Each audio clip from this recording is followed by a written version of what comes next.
Welcome to Lapakshi Fix It. Today our topic is fill in the blanks. First మీరు options చూడండి. Options మనం try చేద్దాం. 1:4 check చేద్దాం. రాకపోతే అప్పుడు వేరేగా చేద్దాం. ఓకేనా? చూద్దాం ఇక్కడ prosperity a sense, positive sense ఎలా చెప్పొచ్చు? ప్రాస్పరిటీ అన్నాడు. మనకి బాగా తెలుసు prosperity is opposite to adversity. ఈ రెండు వర్డ్స్ బాగా గుర్తుపెట్టుకోవాలి. ఎగ్జామ్ లో ఈజీగా ఇస్తాం. ప్రాస్పరిటీ వెంటనే ఓడేం వస్తుంది? Adversity. So adversity a sense ఇక్కడ?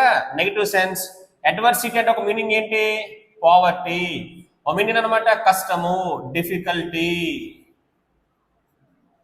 ఓకేనా? మనకు దీన్నే అడ్వర్స్ అంటాము. అడ్వర్స్ అంటే మీనింగ్ వచ్చి నెగిటివ్. అడ్వర్స్. ఇది ఎవర్స్, ఏవిఈఆర్ఎస్సి ఎవర్స్. ఎవర్స్ వస్తే పక్కన ఏ రావాలి? ప్రిపరేషన్ 2 రావాలి. ప్లస్ ఆన్సర్ ఏం చెప్పాలి? V4. ఎవర్స్ అనే వర్డ్ అడ్జెక్టివ్, మీనింగ్ వచ్చి dislike. Averse is opposite to friendly. So averse అంటే మీనింగ్ వచ్చి ఇక్కడ చెప్పాడు, మనం దీన్ని ఫ్రెండ్లీ అని చెప్పొచ్చు, లేదంటే ఫాండ్ ఆఫ్ అంటే ఇష్టపడతాము అలా కూడా చెప్పొచ్చు. సో ఆప్షన్ వచ్చింది కంటెన్షన్ అన్నాడు. నెగిటివ్ సెన్స్, మీనింగ్ వచ్చి కంటెన్షన్ అంటే డిస్ప్యూట్. మనకు దీన్ని ఏమంటాం? స్ట్రైఫ్ అంటాం. స్ట్రైఫ్ అన్న కూడా మీనింగ్ వచ్చి డిస్ప్యూట్సే కదా, కంటెన్షన్ అన్నాడు. సో ఇది కూడా నౌనే. ఏ సెన్స్ ఇది? నెగిటివ్. ఆప్టిమిజం ఏ సెన్స్ ఇది? Positive sense. Optimism is opposite to pessimism. Pessimism అంటే మీనింగ్ వచ్చి నెగటివిటీ. ఆప్టిమిజం అంటే మీనింగ్ వచ్చి పాజిటివిటీ. అంతా మన మంచికే అనుకోవడానికి ఇంగ్లీష్లో పాజిటివిటీ అంటాము, ఆప్టిమిజం. పాజిటివ్గా ఉండే వాళ్ళు ఇంగ్లీష్లో ఏమంటారు? ఆప్టిమిస్ట్ అంటారు.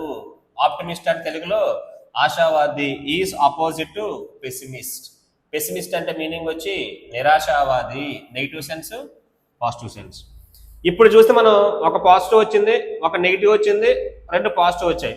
ఇప్పుడు మిగతా 2 కూడా పాజిటివ్ వస్తే మన ఆన్సర్ ఏమవుతుంది? కంటెన్షన్. 1:4 కంపల్సరీ రావాలి, అంతేగాని 2:3 లేదా 3:2 అలా రాకూడదు అన్నమాట. ఆన్సర్ రాంగ్ అవుతాయి. So optimism positive sense. Anxiety గుర్తుపెట్టుకోండి, మనం దీన్ని పాజిటివ్గా చెప్పొచ్చు, నెగిటివ్గా చెప్పొచ్చు. యాంగ్జైటీ అంటే ఒక మీనింగ్ వచ్చి పాజిటివ్గా చెప్పారు అనుకోండి, యాంగ్జైటీ అంటే క్యూరియాసిటీ అని చెప్పొచ్చు. ఇంకో మీనింగ్ వచ్చి నెగిటివ్గా చెప్పారు అనుకోండి, యాంగ్జైటీ అంటే మీనింగ్ వచ్చి టెన్షన్ పడిపోవడం. యాంగ్జైటీ అంటే ఆందోళన, నర్వస్నెస్ అంటాం. ఏమంటాం? నర్వస్నెస్. లగ్జరీ ఏ సెన్స్ అయిపోయింది? ఇది పాజిటివ్. సో ఇది పాజిటివ్ గా చెప్పాము. ఇక్కడ ఏమైంది మనకి? యాంగ్జైటీ అనేది 2 రకాల ఆన్సర్స్ వచ్చేస్తున్నాయి. ఒకటి నెగిటివ్ మీనింగ్, ఒకటి పాజిటివ్ మీనింగ్. ఇప్పుడు మనం చెప్పలేకపోతున్నాం ఆన్సర్. ఈ క్వశ్చన్కి 1:4 అనేది అప్లై అవ్వట్లేదు. సో క్వశ్చన్ చూద్దాం, ఈజీగా చేద్దాం. The sudden hike in US tariffs అన్నాడు. ద సడన్ హైక్ అన్నాడు. ఇక్కడ హైక్ అంటే మీనింగ్ వచ్చి రైస్, పెంచడం. ఏం పెంచింది?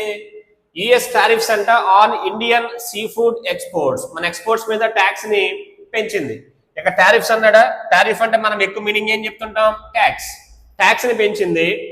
So has created a wave of dash among aquaculture farmers. Tariffs పెంచారంటే కాబట్టి మన ఇండియన్ ఫార్మర్స్ కి ఏమవుతుంది అనమాట? ఏమవుతుంది అక్కడ? ప్రాస్పరిటీ. ట్యాక్సెస్ పెంచడం అనేది మన ఫార్మర్స్ కి ప్రాస్పరిటీయా? పాజిటివ్ కాదు. కంటెన్షనా? కాదు. ఆప్టిమిజమా?